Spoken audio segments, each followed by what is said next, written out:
À chaque battement de votre cœur, une faille de sécurité interne peut détourner jusqu'à 50% de votre flux sanguin sans que vous ne ressentiez le moindre symptôme immédiat. C'est la réalité clinique de l'insuffisance mitrale. Le mécanisme est brutal et mathématique.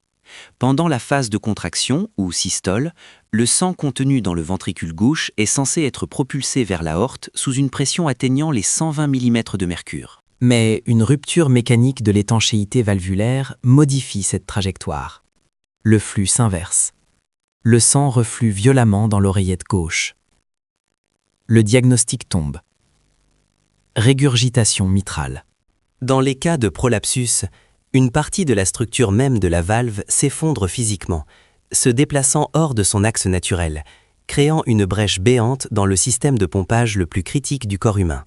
Ce dossier détaille les données brutes, l'étiologie structurelle, les méthodes d'investigation par imagerie de pointe et les protocoles chirurgicaux radicaux mis en place pour stopper cette hémorragie interne inversée. Nous n'analysons pas une maladie, mais une défaillance biomécanique majeure. Pour comprendre l'ampleur de la défaillance, il est impératif d'analyser l'architecture de la zone d'impact.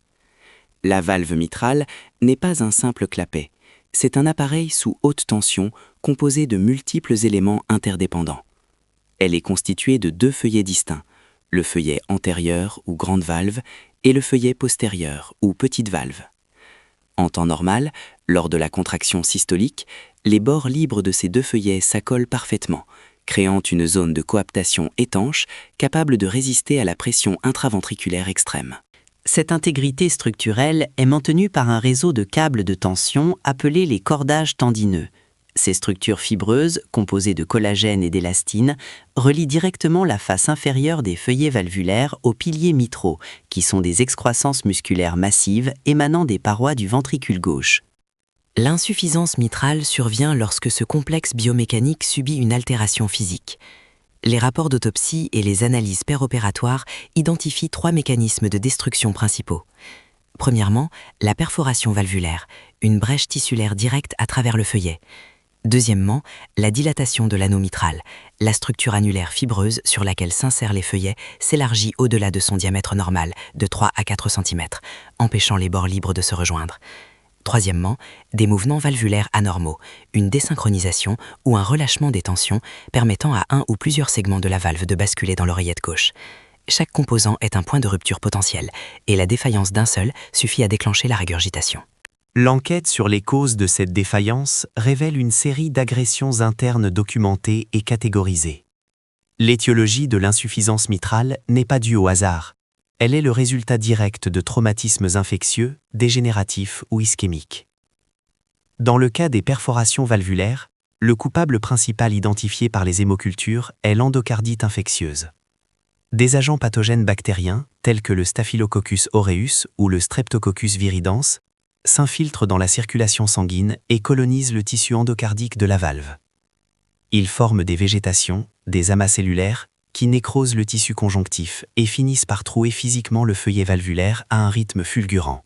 Concernant les mouvements valvulaires anormaux, les données épidémiologiques pointent vers la maladie de Barlow et la dégénérescence fibroélastique. Ces pathologies provoquent un allongement ou une rupture franche des cordages tendineux. Lorsqu'un cordage cède sous la pression systolique, le segment de la valve qu'il retenait perd son point d'ancrage et se retourne vers le haut.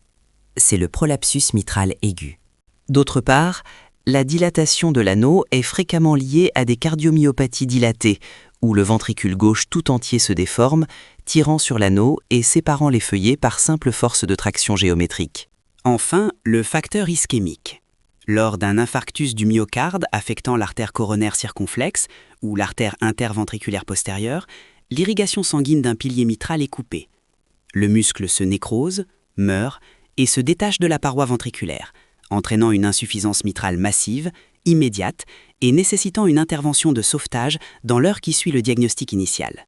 Le processus d'identification de la pathologie commence par la collecte de données subjectives lors de l'interrogatoire du patient, suivi d'une vérification objective par l'examen physique. Les symptômes rapportés sont les indicateurs de l'état d'avancement de la défaillance de la pompe. Les patients déclarent fréquemment des palpitations, une perception anormale et chaotique de leur propre rythme cardiaque, souvent liée à l'apparition d'une fibrillation auriculaire consécutive à la dilatation de l'oreillette gauche. Le signal d'alarme clinique le plus lourd est la dyspnée, une difficulté respiratoire majeure, qui signale la présence d'une insuffisance ventriculaire gauche. Cependant, les dossiers médicaux prouvent que cette dyspnée est une manifestation tardive en cas de fuite mitrale isolée. Le cœur compense silencieusement le volume régurgité pendant des années avant de s'épuiser. La transition vers la preuve physique s'effectue lors de l'auscultation. Le stéthoscope agit comme un dispositif d'écoute acoustique, captant les turbulences hémodynamiques intracardiaques. Le signe clinique irréfutable mis en évidence est un souffle systolique de régurgitation mitrale.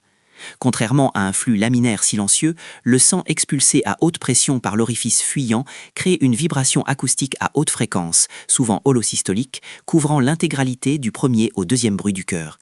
La trajectoire de ce son est systématiquement tracée. Il irradie, se propageant anatomiquement vers l'aisselle gauche ou creux axillaire et parfois vers le bord gauche du sternum, en fonction de l'orientation exacte du jet de régurgitation à l'intérieur de l'oreillette. Cette signature acoustique permet aux cliniciens d'estimer instantanément l'origine et la trajectoire de la faille, avant même l'intervention des machines. Les preuves auditives et symptomatiques ne suffisent pas pour statuer. L'investigation requiert une confirmation par imagerie technologique avancée. L'outil principal de cette phase est l'échocardiographie couplée au système Doppler. Cet examen n'est pas une simple photographie, c'est une cartographie dynamique et tridimensionnelle des fluides et des tissus en temps réel. La sonde ultrasonore permet de mesurer au millimètre près les dimensions des cavités cardiaques, évaluant le degré de dilatation du ventricule et de l'oreillette gauche, soumis à une surcharge de volume constante. Le mode Doppler couleur est activé pour analyser la direction du jet de l'insuffisance mitrale. L'écran affiche une mosaïque de couleurs, du rouge au bleu, quantifiant la turbulence et la vélocité des globules rouges, s'engouffrant dans le mauvais orifice. Les données échocardiographiques estiment l'importance de la fuite en calculant des paramètres stricts, la surface de l'orifice régurgitant, mesurée en millimètres carrés, et le volume régurgité, mesuré en millilitres par battement. Mais l'objectif le plus crucial de cette imagerie est l'analyse structurelle. Les cardiologues échographistes décomposent l'anatomie des structures mitrales selon la nomenclature de Carpentier, inspectant chaque segment A1, A2, A3 pour le feuillet antérieur, P1, P2, P3 pour le postérieur. Cette inspection minutieuse des lésions, de l'épaississement des tissus ou de la rupture des cordages a un but chirurgical direct, déterminer si la valve conserve assez d'intégrité pour permettre de proposer une éventuelle réparation chirurgicale personnalisée plutôt que de devoir procéder à un remplacement valvulaire total par une prothèse artificielle. En parallèle, l'électrocardiogramme, ECG, bien que moins visuel, enregistre l'activité électrique et peut montrer des signes irréfutables d'une hypertrophie électrique du ventricule gauche, prouvant que le muscle s'est épaissi pour lutter contre la surcharge hémodynamique. Lorsque l'imagerie non invasive laisse des ondes ombres ou avant toute décision d'ouverture du thorax, les protocoles médicaux exigent une approche par pénétration vasculaire directe, le cathétérisme gauche couplé à une coronarographie. L'intervention se déroule dans une salle blindée sous contrôle radioscopique constant. Un cathéter est introduit via l'artère radiale au niveau du poignet où l'artère fémorale à l'aine est remontée mécaniquement à travers le réseau artériel, traversant l'aorte jusqu'à pénétrer de force dans le ventricule gauche. Ce dispositif intravasculaire mesure les dimensions des cavités cardiaques non plus par le son, mais par le calcul volumétrique des fluides contrastants injectés et par des capteurs de pression intracavitaire. Les pressions télésystoliques et télédiastoliques sont chiffrées avec une précision absolue. L'opérateur identifie les ondes V géantes sur le tracé de la pression capillaire pulmonaire, preuve irréfutable du retour de force du sang mitral. Simultanément, la coronarographie opacifie le réseau des artères coronaires à l'aide d'iode. Cette étape permet d'analyser l'état du réseau vasculaire nourricier du muscle cardiaque, d'écarter ou de confirmer une maladie coronarienne associée et de cartographier l'environnement direct des structures mitrales en vue de proposer de manière définitive la viabilité d'une éventuelle réparation chirurgicale, la plastie mitrale. Les données récoltées ici dictent la tactique opératoire. L'évolution de la maladie est scindée en deux trajectoires distinctes, déterminée par la vitesse d'apparition de la lésion. La chronologie dicte le pronostic vital. En cas de fuite mitrale importante, la première voie est le phénomène aigu. La rupture survient sans avertissement, souvent suite à un infarctus ou une endocardite fulgurante. L'oreillette gauche, de taille normale et peu compliante, reçoit soudainement un volume de sang massif sous haute pression. Le phénomène est rapidement mal toléré. La pression se répercute instantanément dans les veines pulmonaires, chassant le plasma sanguin à travers la barrière alvéolo-capillaire. C'est l'œdème aigu du poumon.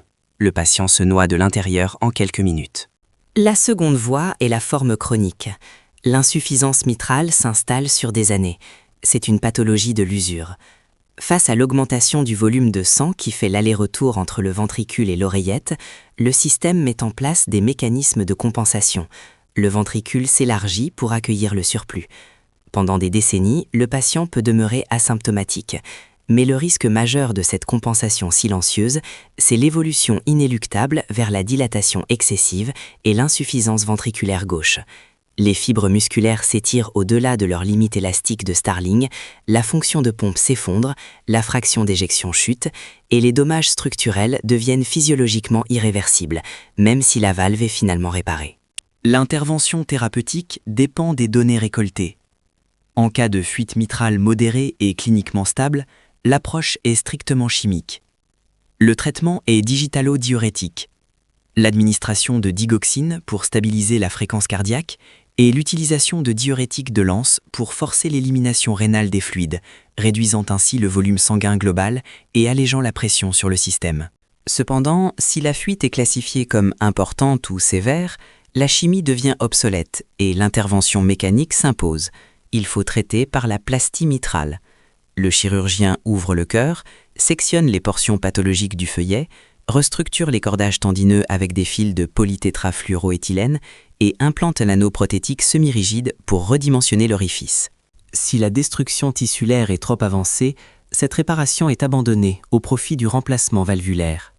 La valve native est excisée et une prothèse mécanique en carbone pyrolytique ou une bioprothèse tissulaire est suturée directement sur l'anneau natif, rétablissant de force l'étanchéité du système de pompage.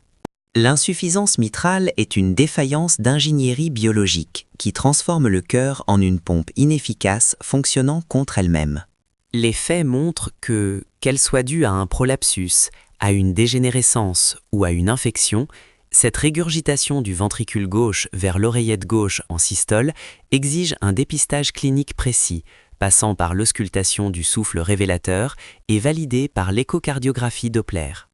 L'évolution chronique de cette pathologie mène inexorablement à la dilatation ventriculaire et à l'insuffisance cardiaque, nécessitant le passage d'une gestion médicamenteuse diurétique à une intervention chirurgicale de réparation ou de remplacement valvulaire.